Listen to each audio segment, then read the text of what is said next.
नमस्कार। आकाशवाणी देहरादून से प्रस्तुत हैं प्रादेशिक समाचार।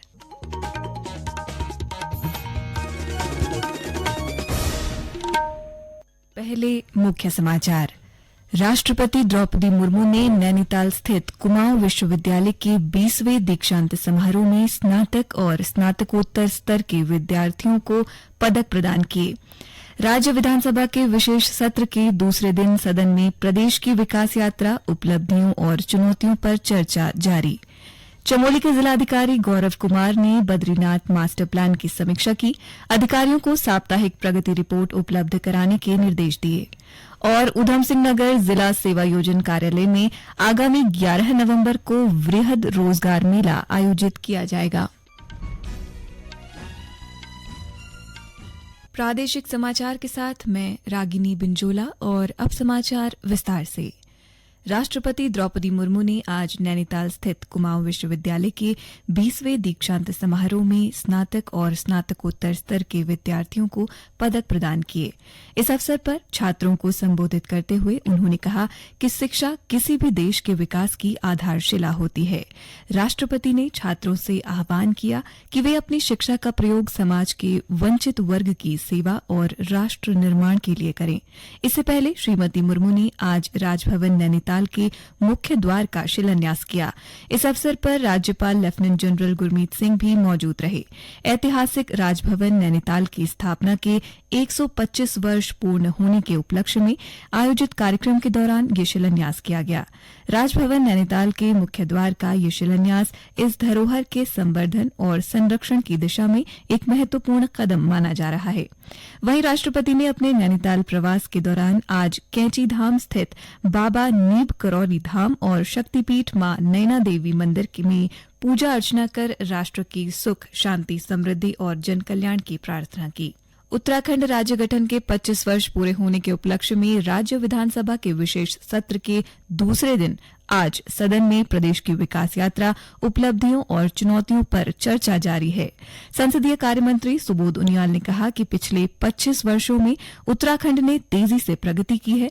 पहाड़ की कठिन भौगोलिक परिस्थितियों के बावजूद राज्य ने शिक्षा, स्वास्थ्य, सड़क और पर्यटन के क्षेत्र में उल्लेखनीय कार्य किए हैं।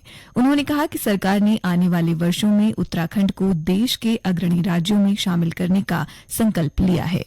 इन 25 वर्षों में इस बारे में दो राय नहीं कि राज्य निर्माण से पूर्व जो हालत इस राज्य की थी उससे अगर आप तुलनात्मक अगर आप देखेंगे तो हमने बहुत लंबी विकास यात्रा की है। चाहे वो कोई भी सेक्टर हो, सेक्टर इंफ्रास्ट्रक्चर का हो, वो इंडस्ट्रीज का हो, वो एजुकेशन का हो, वो हायर एजुकेशन का हो, वो टेक्निकल एजुकेशन का हो, वो हेल्थ का हो, वो किसी भी चीज में आप देखेंगे, ड्रिंकिंग वाटर फैसिलिटीज का हो, इरिगेशन का हो, हर सेक्टर में उत्तर प्रदेश के रहते हुए जो गति थी उसके मुकाबले गति बहुत तेजी से बढ़ी।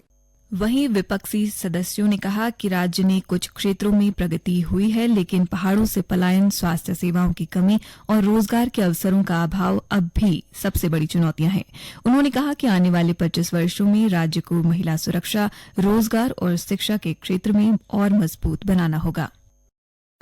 आज सत्र का दूसरा दिन है और मैं कहना चाहता हूं कि विशेष सत्र जो 25 वर्ष उत्तराखंड राज्य को होने जा रहे हैं उसके उपलक्ष्य में आयोजित किया गया। और स्वाभाविक बात है कि सदन के अंदर हर विधायक 25 वर्ष में क्या पाया, क्या हमने खोया, उस पर अपनी बात कहना चाहता है। लेकिन मुझे नहीं लगता कि बहुत लंबा समय बोलने के लिए मिल पाएगा। उससे जो वास्तविकता है उस सामने नहीं आ पाएगी, वो उजागर नहीं हो पाएगी। अब हम कोशिश करेंगे, हम अध्यक्ष जी से आग्रह करेंगे कि कांग्रेस के लोगों को ज्यादा समय दिया जाए ताकि हम इस राज्य की जो वास्तविक स्थिति है उसको उत्तराखंड के लोगों के सामने रख सकें। चंपावत जिले के राजकीय महाविद्यालय टनकपुर में ई पेंशन प्रणाली पर 1 दिवसीय प्रशिक्षण शिविर आयोजित किया गया। शिविर में उपकोषागार टनकपुर से जुड़े विभिन्न विभागों ने आहरण एवं वितरण अधिकारियों और कार्यालय सहायकों ने भाग लिया। सहायक लेखागार मुकेश कुमार ने प्रोजेक्टर के माध्यम से ई पेंशन प्रणाली की कार्यप्रणाली, स्वीकृति प्रक्रिया और पेंशन प्रपत्रों की तैयारी से संबंधित व्यावहारिक जानकारी दी। उन्होंने सेवानिवृत्ति या सेवा काल में मृत्यु के बाद पेंशन प्रपत्रों को तैयार करने, ई पेंशन से संबंधित शासनादेशों, वेतन निर्धारण, ऑनलाइन स्वीकृति प्रक्रिया और प्रपत्र भरने की बारीकियों पर विस्तार से बताया।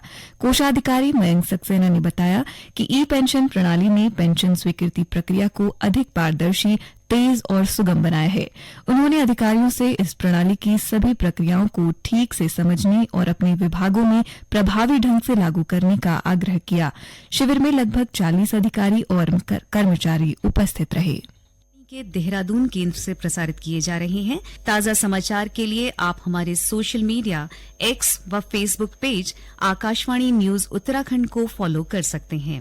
साथ ही ये समाचार हमारे YouTube channel Akashvani news Uttarakhand पर भी उपलब्ध हैं। चमोली के जिलाधिकारी गौरव कुमार की अध्यक्षता में बद्रीनाथ मास्टर प्लान के अंतर्गत संचालित कार्यों की समीक्षा बैठक आयोजित की गई। इस दौरान जिलाधिकारी ने बद्रीनाथ धाम को दिव्य और भव्य स्वरूप प्रदान करने के लिए मास्टर प्लान के कार्यों में तेजी लाने के निर्देश दिए। उन्होंने प्रत्येक प्रोजेक्ट की साप्ताहिक प्रगति रिपोर्ट बिंदुवार उपलब्ध कराने और निर्माण कार्यों को गुणवत्ता के साथ जल्द से जल्द पूरा करने के निर्माणदायी संस्थाओं के अधिकारियों को निर्देश दिए। जिलाधिकारी ने मुख्य चिकित्सा अधिकारी को निर्देशित किया कि अस्पताल विस्तारीकरण का कार्य पूरा होने से पूर्व स्थलीय निरीक्षण कर रिपोर्ट उपलब्ध कराएं। इसके अलावा उन्होंने जोशीमठ के उप जिलाधिकारी को मास्टर प्लान के अंतर्गत निर्मित व्यावसायिक भवनों के आवंटन की प्रक्रिया प्रारंभ करने के भी निर्देश दिए। उधमसिंह नगर जिला सेवायोजन कार्यालय में आगामी 11 नवंबर को 1 दिवसीय वृहद रोजगार मेला आयोजित किया जाएगा। जिला सेवा योजना अधिकारी राजेश दुर्गापाल ने बताया कि रोजगार मेले में manufacturing, marketing, hospitality, service, pharma, health care आदि विभिन्न क्षेत्रों से जुड़ी 35 से अधिक प्रतिष्ठित कंपनियों द्वारा 1500 से अधिक पदों के लिए साक्षात्कार के माध्यम से बेरोजगारों को रोजगार के अवसर प्रदान किए जाएंगे। उन्होंने बताया कि रोजगार मेले में 8वीं, हाई स्कूल, इंटरमीडिएट, स्नातक, परास्नातक, ITI, डिप्लोमा आदि शैक्षिक योग्यताधारी अभ्यर्थियों द्वारा प्रतिभाग किया जा सकता है।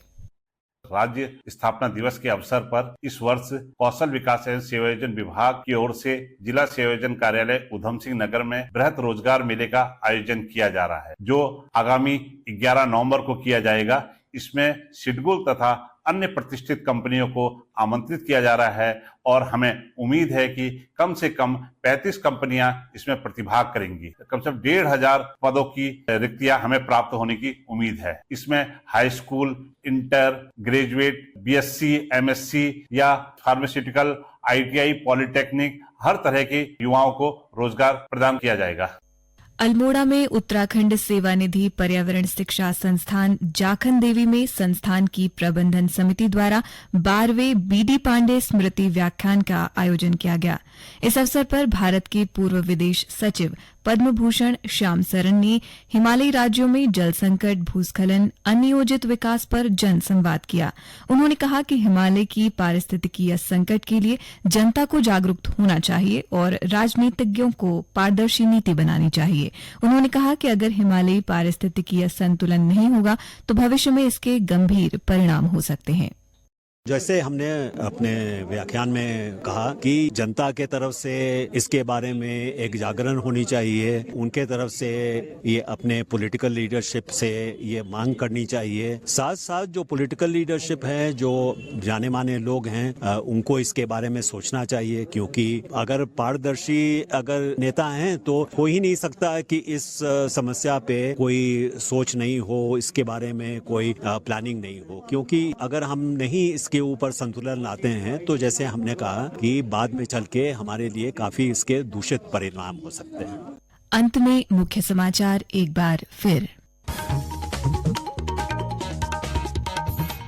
राष्ट्रपति द्रौपदी मुर्मू ने नैनीताल स्थित कुमाऊं विश्वविद्यालय के 20वें दीक्षांत समारोह में स्नातक और स्नातकोत्तर स्तर के विद्यार्थियों को पदक प्रदान किए। राज्य विधानसभा के विशेष सत्र के दूसरे दिन सदन में प्रदेश की विकास यात्रा, उपलब्धियों और चुनौतियों पर चर्चा जारी। चमोली के जिलाधिकारी गौरव कुमार ने बद्रीनाथ मास्टर प्लान की समीक्षा की, अधिकारियों को साप्ताहिक प्रगति रिपोर्ट उपलब्ध कराने के निर्देश दिए। और उधमसिंह नगर जिला सेवा योजन कार्यालय में आगामी 11 नवंबर को वृहद रोजगार मेला आयोजित किया जाएगा। इसके साथ ही प्रादेशिक समाचार का ये अंक समाप्त हुआ। नमस्कार।